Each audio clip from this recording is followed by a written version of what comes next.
Well, the Apostle Paul is on the way to Italy, a Roman holiday, and he's under arrest. Now, he has been falsely accused over and over again by the Jewish leadership. Now, please understand that Paul was raised as an influential person among the Jewish nation and was a scholar.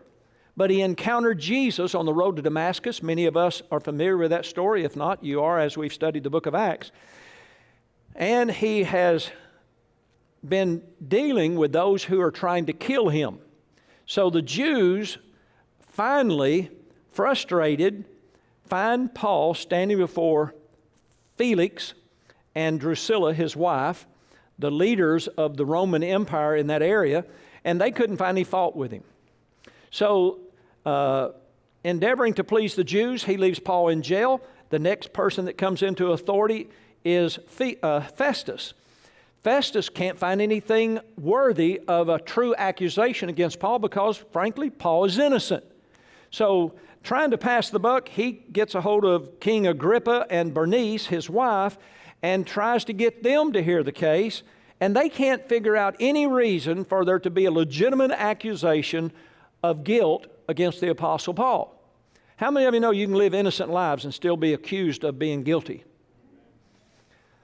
And as a result, Paul, knowing that the Jews are trying to kill him, as a Roman citizen, everybody say citizen. As a Roman citizen, he appeals to Caesar. So, in spite of all the accusations, the attempts to kill him, the mock of a trial repeatedly, King Agrippa and Festus say, well, you know, he's appealed to Caesar, so to Caesar he must go. So we find ourselves in Acts 27, where they are now going to take a trip to Italy from Caesarea. The title of this message is, Let Her Drive. Now, how many of you are interested in any life lessons on how to overcome the storms of life? Well, there was a song many years ago, ungodly song really, but it was called Riders of the Storm. It's real kind of dreary. The words, the lyrics are kind of goofy. But we need to know how to ride out the storm. You know, when Moses and the children of Israel left Egypt, and in a really poor strategic move, find themselves in front of the Red Sea, surrounded by the inability to escape, and the Egyptians coming upon them, you know God could have dried up the Red Sea. That would have been cool. But did he? No, what he did was he divided and separated the waters, and the children of Israel, some say as many as 2 million Jews, walked through the bed of the Red Sea on dry land. We love the story. But you know, God did not dissolve or evaporate the waters. He simply made a way where there seemed to be no way. In life, there are going to be times that you're going to have to trust God to walk you through some of the difficulties or the trials of life, false accusations, whatever the case may be, difficulties, diagnoses, whatever it is. Because what I love to note is that when all the Israelites got to the other side of the Red Sea, God used what could have been their destruction, not for their destruction, but to deal with their enemies. The very thing that should have stopped them was the very thing that stopped the enemy. So as we look today at Acts 27, I want you to remember this phrase. I'm going to bring it up again in a moment. Circumstances in your life can quickly change for the good or the bad. And I want you to notice in this story that they change very quickly. So as we're looking at this, the Apostle Paul, incarcerated, in chains, is now going to take a trip under Roman guard to Rome. And in Acts 27 verse 1 it says, and when it was decided that we should sail for Italy, Paul and some other prisoners were handed over to a Roman centurion named Julius, who belonged to the imperial regiment. We boarded a ship, and off they went. And as they took off, it says the next day they landed at Sidon, and Julius, in kindness to Paul, the prisoner, falsely accused, but nonetheless, he's still in chains. Julius allowed Paul to go to his friends so they might provide for his needs. Paul's a prisoner. He's got an all-expense paid to Rome. Everybody say, hallelujah. Wouldn't you like to have an all-expense paid to Rome? I got good news for you in the house of the Lord this morning. You have an all-expense paid trip to heaven. Give the Lord a shout. Woo! All you got to do is 3 things. It's 3 words. Keep the faith. Just 3 words. It's already paid for. We're on our way to heaven, and if you'll just keep the faith, you'll find the seas will pass. You can walk through, the very thing meant for your harm will close behind you, and you'll see God's mighty deliverance in your life. Just keep the faith. So the Apostle Paul is en route. He's under guard, and the Roman centurion lets Paul go see his friends so they can meet his needs. Lesson number 1. God's favor. God's favor will make a bad situation better. If you're in a bad situation right now, as a born-again Christian, God's favor is on you. God's favor will turn that bad situation and make it better. But you see the Apostle Paul, he just keeps on keeping on because there's 3 things he did, 3 words that he did, and what is it? Not better, better, better. It is he kept the faith. So, be of good cheer this morning. The next day they landed. He was allowed to go see his friends. And from there, verse number 4, we put out to sea again, passed to the lee of Cyprus because the winds were against us. Have you ever noticed, or should I say, how often have you noticed, the winds seem to be against you? Somebody probably shared the gospel in some form or fashion with you, and they probably told you, just give your life to Jesus, everything will be great. Liar, liar, pants on fire. Give your life to Jesus, you'll never have another problem. That would be another lie. They mean well, but they're not telling the truth. Everybody say truth. Yes, T-R-O-O-F, truth. The winds were against us. You know, as a Christian, there are times I feel like all the winds of this world are against everything I believe. Everything I stand for, everything I value seems to be under attack. You ever feel like you're just working against the wind? It seems like the gale is working against your progress. Well, that's the way it was here. And it says, and the winds were against us. We had sailed across the open sea. There the centurion found an Alexandria ship there in Myra, a ship sailing for Italy. We put us on board. We made slow headway for many days and had difficulty arriving off of Cnidus when the wind did not allow us to hold our course. How many times have we endeavored to obey God? We believe He's called us to do something, to go somewhere, and it just seems like all the natural circumstances and forces of hell are working against you. You ever been there? Lesson number 2. When difficult circumstances come, just keep moving toward your goal, toward your destination. So let's speak broadly. When circumstances come, spiritual, physical attacks, false accusations, whatever it is, a diagnosis from the doctor, keep the faith and keep moving toward your destination, which is heaven bound, and in the meanwhile, a place of authority and dominion where you live right now. Just keep moving forward. Yeah, it may be difficult, but keep moving forward. Don't stop. We moved across the coast with difficulty, and a place there was called Fair Havens. Much time had been lost, and sailing had already become dangerous because now it was after the Day of Atonement, or Yom Kippur. So Paul warned them, oh, Jiminy Crickets. Isn't that the case? When life gets going difficult situations, circumstances coming against you, and along comes Perry to tell you, keep the faith. Don't give up. Don't quit. Don't stop. Stop doing that. If you sow the flesh, you'll reap destruction. Oh, Won't he just mind his own business? This is kingdom business. Listen to what it says. So Paul warned them. Who is Paul? Well, he's a Jewish scholar, a born-again believer, a Messianic Jew, a preaching man, a man of the cloth, the Apostle Paul. And he warned them. Life lesson 3. Now I realize you can't remember all these life lessons. That's why we have an app called Family Church Bryant app, and it has all these notes, even the video. You can go back. If you don't want to watch the video, you can just read the notes. And you need to put yourself in remembrance. Here it is. Did you know that God will reveal how to avoid danger if we will just listen?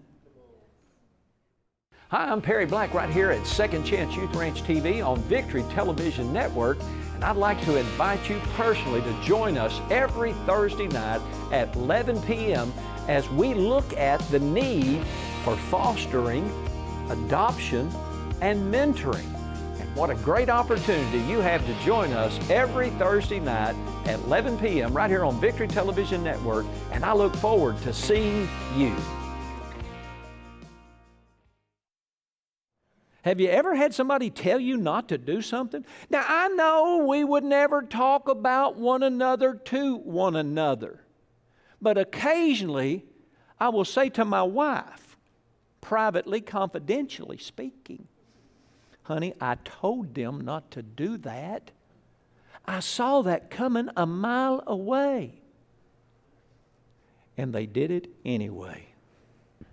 Sometimes God will actually reveal to us danger on how to avoid it if we'll just listen to that still small voice or to the good counsel that He's put us over or under as we submit to godly leadership, as we share with one another our dreams, our passions, our aspirations. All you have to do is keep the faith. Paul warned the guys. He said, listen to this, verse number 10. Men, I can see that our voyage is going to be disastrous. Guys, I can see. Now listen, Paul is a preacher, a Jewish scholar. What does he know about ships? And what does he know about storms? One thing I do know Paul knew about was attacks. Read his testimony. Now, how can a guy that knows absolutely zippo about ships and storms at sea know anything? Because the Spirit of God in us will talk to us, will lead us, and reveal things to us if we will just listen, pay attention. How many times have you had that inclination? Ladies, you had that women's intuition. How many times have we just had that knowing? Or we might say we had that something in our gut just told us not to do it. Some would call it a red flag. And in spite of that, and even talking to other people, we chose to do it anyway. This next point is worth coming to church today. Paul warned them, guys, I see. Paul had a perception in the Spirit. Paul had a revelation that the guys, because of their expertise, couldn't see. But the centurion, instead of listening to Paul, listened to the master, the pilot, the captain, and the owner of the ship. Well, it only makes sense. They know what they're doing. You know the story? How'd it work out? Point number 4, lesson 4. Who you listen to will determine what happens to you. I will tell you, I served in ministry over a decade before I became a pastor. And I didn't always understand the pastors that I served with. I didn't understand how they knew things. I didn't understand a lot of what they did and how they did it. But once I became a pastor, I started finding revelations and understanding, oh, I get it now. Who you listen to will determine what happens to you. We're living in a culture. There are many voices, 24-hour news cycles. Some of it's not even news, it's just information. Some of it's not even accurate, some of it is intentionally wrong. Who you listen to will determine what happens to you. You can go to any number of places called churches, and they can tell you this is okay, and this is okay, and this is okay, and yet it's contrary to what the Bible says is sin and what is not. Who are you listening to? Who do you seek out when you're having to make a monumental decision or you're facing a strong circumstance that's working against you? Who do you listen to? I don't ask people who've been bankrupt how to be financially successful. Unless somehow they've had a recovery and they've learned how to overcome their mistakes. I look for people that have proven what they say works. The centurion didn't listen to Paul. Why? Because he's just a preacher man. I've had people tell me, my husband won't come see you. He won't come see you. Doesn't go to the church, won't come see you. I actually said, what does he know that I don't know? Well, I'll just tell you, come March, I will have been married 50 years to the same person. To the same person. And she's happy. Ta-da! You know why that is? Because I know what works.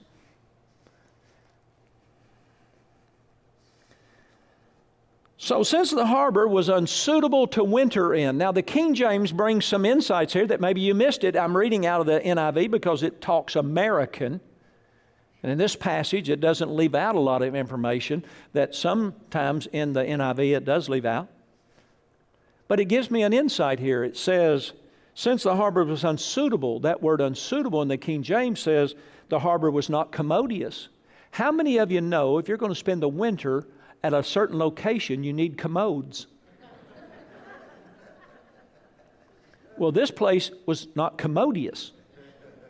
So they knew they needed to get out of Dodge. So since it was not commodious, unsuitable to spend the winter there, the majority, everybody say the majority decided. Now, the pilot, the owner, master of the ship, did not listen to Paul. Obviously, the majority has made a decision without any consultation. And just because the majority agrees on a decision based solely or primarily on natural circumstances, that can be disastrous. Now just watch the story. It was not commodious, wasn't suitable to stay there for the winter, so the majority decided we need to sail. And when a gentle south wind began to blow, they saw their opportunity. It says in the King James, when the south wind blew softly.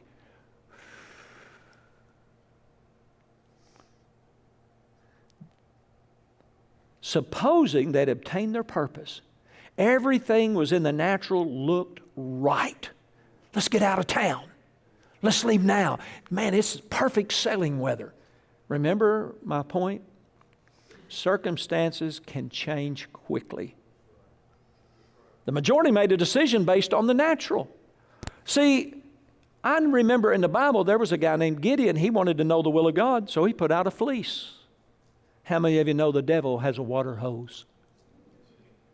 Yes, but Pastor, he also asked the Lord to make sure the fleece was dry. How many of you know the devil has a blow dryer?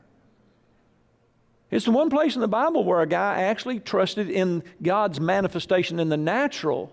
It's only one place I see there where Gideon did that. There are circumstances. The wind seemed to be right. What a wonderful week we had last week. It's in the 70s and the 80s. It was wonderful. The wind blew softly. It seemed that everything in the natural was just right. Remember who you're listening to. Before very long, a wind of hurricane force called the northeaster swept down from the island. Here, everything looked just right. Things were perfect. And all of a sudden, wham, here comes a storm. You know, sometimes the difficulties of life when you just feel like you're working against everything and everything's working against you and you're just fighting the fight. You know, sometimes you just have to go with the flow. Sometimes you just have to relax and quit fighting the natural stuff. I have a picture I posted several times of a guy in a little boat. He's just resting there on the boat, has a straw hat on. He's just laying there in the boat surrounded by sharks. Sometimes you just have to rest in the Lord and trust that He is well able to get you to your destination.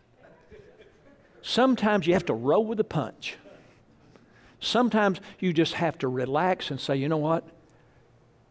I'm going to keep the faith. I believe God's going to take care of this. I believe He's well able to get me through this Red Sea. I'm not going to have to swim. If I will just stay in faith and trust God and be strong and courageous, God will cause the waters to part and I'll walk through and that thing that was designed to kill me will be destroyed in the way. Come on, give God a shout of praise.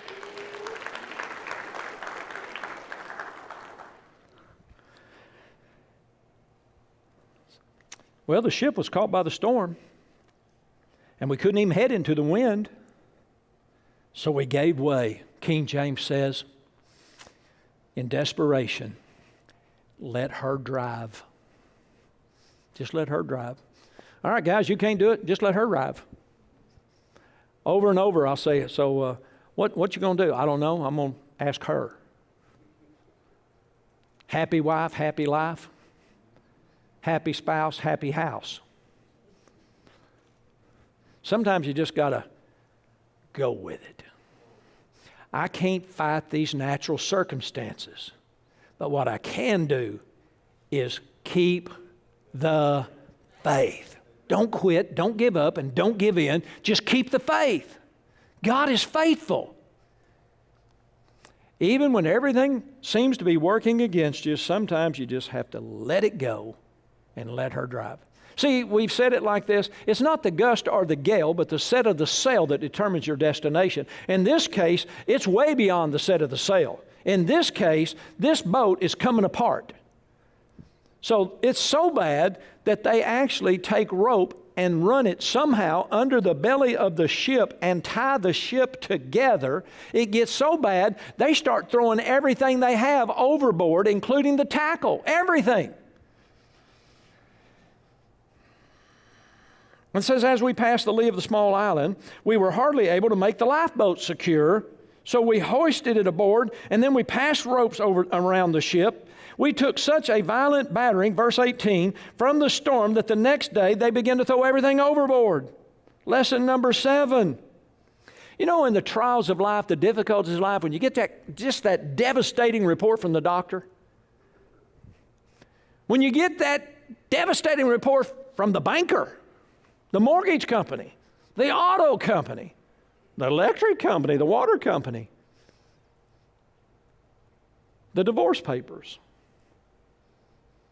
So easy to want to give up. So easy to want to quit. But you know, in the devastations of our life, that's when we really discover what's really important. Because during the difficult times, the things of life, the material stuff, the superficial stuff, the stuff that we put so much value on when things seem to be going well, don't have the same value. And when neither sun nor stars appeared for many days and the storm continued raging, we finally gave up all hope of being saved. Have you ever been to the place where you just, it's hopeless? They've said this is the way it's going to be for the rest of my life or for this short rest of my life. But see, Hebrews chapter 11 says, now faith. Everybody say faith. What kind of faith? Now faith. Faith in the present. Not faith in the future, not faith in the past, but faith right now. Now faith is the substance. It's the title deed. It's the tangible truth of what I'm hoping for. So I can't be hopeless because I am hopeful because I have now faith. My faith is not in me. It's not in the circumstances that I can't control. My faith is in God. And that faith is my title to what I will possess, that which is rightfully mine. If you've ever been in a storm where it got so dark you couldn't see, there was no moon, no stars for days, this ship is rocking, flying fish without wings are going over the board. You can just see Paul standing there. Men are scared. It says they were afraid they were going to shipwreck. They were afraid they were going to hit dry shore and the ship would break up. Well, if you read the story, that's exactly what happened. Job said, that thing which I have most greatly feared has come upon me. Fear is a killer. Fear is a liar. And I just want you to visualize in the midst of this storm, it's pitch black. No stars, no moons, just storming. Paul with his robe flapping in the wind. I suspect he probably had a beard, had water dripping off of his beard, hair blowing. And he looks at the men of the ship, the pilot and the owner. Just like a preacher, he says, y'all should have listened to me. Who you listen to may very well determine what happens to you today. Paul's standing there and he yells above the storm, y'all should have listened to me, but be of good courage. Take cheer. Last night, an angel of God, the God whom I serve, who I belong to, told me the ship's going down, but we're going over. Keep the faith.